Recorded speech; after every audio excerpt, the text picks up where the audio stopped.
Group 1 వ్యవహారంపై TGPSC కీలక నిర్ణయం తీసుకుంది. సింగిల్ బెంచ్ ఇచ్చిన తీర్పుపై డివిజన్ బెంచ్ కు వెళ్లాలని డిసైడ్ అయింది. కోర్టు ఆదేశాల ప్రకారం రివాల్యుయేషన్ చేస్తే టెక్నికల్ సమస్యలు రావచ్చని తెలంగాణ పబ్లిక్ సర్వీస్ కమిషన్ అభిప్రాయపడింది. ఈ కేసులో ఇరు వర్గాల వాదనలు విన్న న్యాయస్థానం ఇప్పటికే జనరల్ ర్యాంకింగ్స్ ను రద్దు చేస్తూ ఉత్తర్వుల్ని ఇచ్చింది. రివాల్యుయేషన్ సాధ్యం కాకపోతే మళ్లీ మెయిన్స్ ను నిర్వహించాలని హైకోర్టు స్పష్టం చేసింది.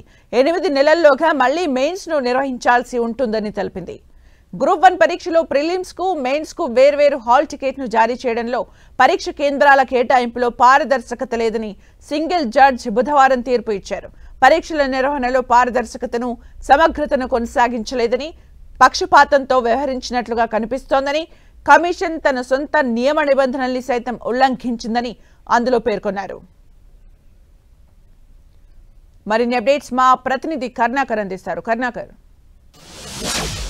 మెయిన్స్ విషయంలో తెలంగాణ పబ్లిక్ సర్వీస్ కమిషన్ కీలక నిర్ణయం తీసుకుంది. హైకోర్టు ఏదైతే తీర్పు ఇచ్చిందో మెయిన్స్ ఫలితాలను రద్దు చేస్తూ హైకోర్టు ఇచ్చిన తీర్పును, సింగిల్ బెంచ్ ఇచ్చిన తీర్పును డివిజన్ బెంచ్లో అప్పీల్ చేయాలని చెప్పి టీజీపీఎస్సీ నిర్ణయం తీసుకుంది. మనం చూస్తున్నాం, గ్రూప్ 1 మెయిన్స్ ఫలితాల విషయంలో పెద్ద ఎత్తున గందరగోళం నెలకొంది. అభ్యర్థులు పెద్ద ఎత్తున ఆందోళన వ్యక్తం చేశారు. టీజీపీఎస్సీ మెయిన్స్ పరీక్షలను సరిగా నిర్వహించలేదని చెప్పి, పక్షపాత ధోరణి వహించారని చెప్పి, కొన్ని పరీక్షా సెంటర్లలో పరీక్ష రాసిన అభ్యర్థులకు మాత్రమే ఎక్కువ ర్యాంక్స్ వచ్చాయని చెప్పి, వాళ్ళకే ఉద్యోగాలు వచ్చాయని చెప్పి పెద్ద ఎత్తున అభ్యర్థులు ఆందోళన వ్యక్తం చేశారు. ఇటువంటి నేపథ్యంలో ఈ కోర్టుకు కొంతమంది అభ్యర్థులు కోర్టుకు వెళ్లడంతో కోర్టులో సుదీర్ఘంగా వాదనలు, ఇరుపక్షాల వాదనలు విన్న తర్వాత సింగిల్ బెంచ్ ఈ తీర్పు ఇచ్చింది.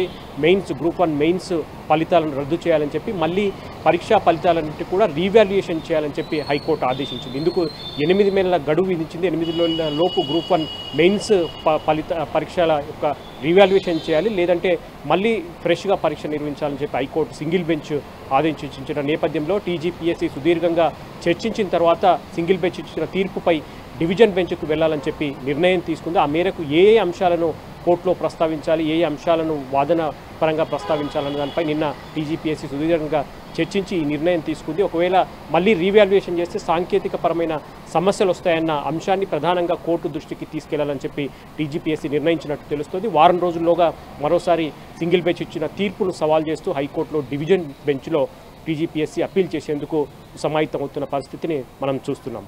సుమిత్ర, అంటే కరుణాకర్, డివిజన్ బెంచ్ కి వెళ్లనున్న నేపథ్యంలో తదుపరి కార్యాచరణ ఏముంటుందని అనుకోవచ్చు? ఇప్పుడు తాత్కాలికంగా వేటికి బ్రేక్ పడిందని అనుకోవచ్చు? అంటే చాలా స్పష్టంగా నిన్న సింగిల్ బెంచ్ మొన్న మంగళవారం తీర్పు ఇచ్చింది. సింగిల్ బెంచ్ తీర్పు సందర్భంగా కూడా చాలా స్పష్టంగా హైకోర్టు కొన్ని వ్యాఖ్యలు చేయడం జరిగింది. అందులో ప్రధానంగా మొత్తం 21,000 మంది ఈ గ్రూప్ 1 మెయిన్స్ పరీక్షలు రాస్తే కొన్ని పరీక్షా సెంటర్లలో మాత్రమే అభ్యర్థులు ఎవరైతే పరీక్ష రాశారో వాళ్ళకే ర్యాంకులు ఎక్కువగా వచ్చాయి. 1-2 సెంటర్లలో మాత్రం 100లోపు ర్యాంకులు వచ్చిన వాళ్ళు 1-2 సెంటర్లకే పరిమితమైన పరిస్థితిని కూడా హైకోర్టు ప్రస్తావించింది. కాబట్టి పరీక్ష నిర్వహించిన తీరు పక్షపాత ధోరణిగా కనిపించింది.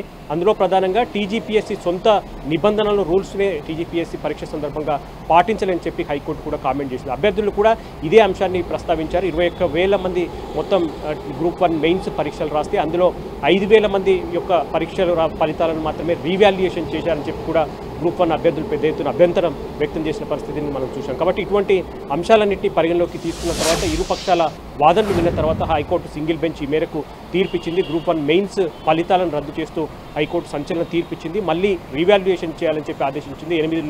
8 నెలల లోపు రీవాల్యుయేషన్ చేయాలి, లేదంటే మళ్ళీ ఫ్రెష్గా గ్రూప్ 1 మెయిన్స్ పరీక్షలు నిర్వహించాలని చెప్పి కూడా హైకోర్టు సింగిల్ బెంచ్ ఆదేశించిన పరిస్థితిని మనం చూస్తున్నాం. కాబట్టి హైకోర్టు సింగిల్ బెంచ్ యొక్క పూర్తి తీర్పు పాఠాన్ని పూర్తి స్థాయిలో పరిశీలించిన తర్వాత ఈ అంశాన్ని సవాల్ చేస్తూ మళ్ళీ డివిజన్ బెంచ్కు వెళ్లాలని చెప్పి టీజీపీఎస్సీ నిర్ణయం తీసుకుంది. వారం రోజుల్లో డివిజన్ బెంచ్ను ఆశ్రయించేందుకు టీజీపీఎస్సీ సిద్ధమవుతున్న పరిస్థితిని మనం చూస్తున్నాం. Sumitra, thank you Karnakar for the updates.